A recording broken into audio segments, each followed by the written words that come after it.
வீட்லயுமே எல்லா குழந்தை கிராமத்துக்கு கிடையாது எல்லார் வீட்லயுமே அது ஏழையா இருக்கட்டும் பணக்காரா இருக்கட்டும் யாரா இருந்தா சரி இன்னைக்கு வந்து ரேஷன் கார்டுல பாத்தீங்கன்னாக்கா பருப்பு இல்ல பாமாயில் கிடையாது.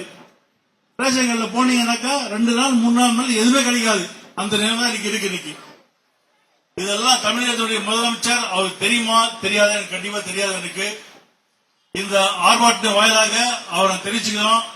தமிழகத்துக்கு உடனடியாக இந்த பருப்பு பாமாயில் எல்லாம் வந்து கண்டிப்பாக ரேஷன் கடைக்கு வரணும். அதே போல இந்த டெல்டா பகுதியில் திமுக அரசுடைய தலைவர் அவர்கள் பிறந்த மாவட்டம் தஞ்சை, நாகப்பட்டினம், திருவாரூர் டெல்டா மாவட்டம் பாத்தீங்கன்னாக்கா இங்க தண்ணி எல்லாம் நிக்க மாவட்டத்துல இன்னைக்கு அவங்க என்டிஏ கூட்டணி இங்க திமுக இருக்கு, அங்க காங்கிரஸ் இருக்கு. அவங்க நினைச்சா கண்டிப்பாக அது தரலாம். ஆனா அது கேட்க மாட்டாங்க. அவங்கள பொறுத்த வரைக்கும் எலெக்ஷன் மட்டும்தான் கூட்டணி. எலெக்ஷன் முடிஞ்ச பிறகு அந்த கூட்டணி பத்தி அவங்க பேசவே மாட்டாங்க. இன்னைக்கு ஸ்டாலின் அவர்களோ ராகுல் காந்தி அவர்களோ நினைச்சா கண்டிப்பாக அந்த கர்நாடக அரசை கேட்டு தமிழகத்துக்கு தர வேண்டிய தண்ணீரை கண்டிப்பாக வாங்கி தர முடியும். ஆனா அதெல்லாம் செய்ய மாட்டாங்க. ஏன்னா அவங்களுக்கு தேவை எலெக்ஷன் நிக்கணும், மக்கள்கிட்ட பொய்யான வாக்குறுதி சொல்லி ஓட்டு வாங்கணும், ஜெயிக்கணும். இன்னைக்கு ஜெயிச்சு என்ன பண்ணாங்க? மத்திய அரசுல இன்னைக்கு 40 பாராளுமன்றம் இங்க இருந்து போயிருக்காங்க. இன்னைக்கு போய் என்ன பண்ணாங்க? இன்னைக்கு அங்க ஆளுகின்ற ஆட்சி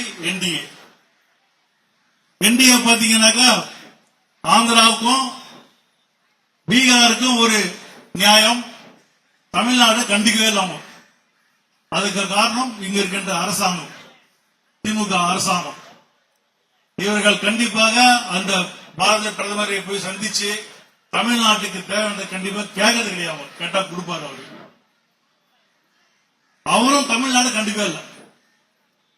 பாரத பிரதமரும் எலெக்ஷன் டைம்ல மட்டும் பாத்தீங்கன்னா 10 வாட்டி வராது, 20 வாட்டி வராது, போயிடுறாரு. தமிழ்நாடு மக்களுக்கு கவலை கிடையாது.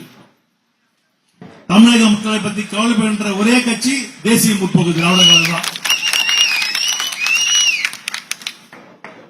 இன்னைக்கு பாத்தீங்கன்னாக்கா தமிழ்நாடு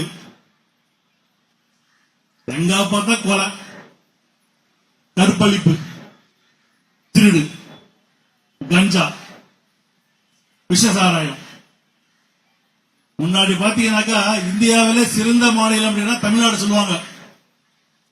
இன்னைக்கு கஞ்சாவில சிறந்த நாடு தமிழ்நாடு, கள்ளசாராயம் தமிழ்நாடு, கொலையா முன்னுதாரணம் தமிழ்நாடு. இன்னைக்கு தமிழ்நாடு இப்படி போயிட்டு இருக்கு. இன்னைக்கு இதெல்லாம் வந்து இன்னைக்கு இந்த ஆளுகின்ற இந்த அரசாங்கம் இன்னைக்கு மக்களை பத்தியும் கவலை இல்ல, தமிழ்நாடு பத்தி கவலை இல்லை. அவங்களுக்கு இந்த 2 வருஷம் தான். நீங்க வந்து மக்களை கவலைப்படல, மக்களை மதிக்கல. தமிழக மக்கள் திமுகவை மதிக்க போறதில்ல, ஸ்டாலின் அவர்களுக்கு ஓட்டு போட போறதில்லை. இது நடக்கதான் போகுது. ஆகையால் இந்த ஆர்ப்பாட்டத்தின் மூலமாக இந்த ஆளுகின்ற திமுக அரசை நாங்கள் மீண்டும் ஒருமுறை கேட்டுக்கொள்கிறோம். இந்த மின்சார உயர்வை உடனடியாக ரத்து செய்ய வேண்டும் என்று இந்த ஆர்ப்பாட்டத்தின் மூலமாக அன்புடன் கேட்டுக்கொண்டு விடைபெறுகிறோம். நன்றி, வணக்கம்.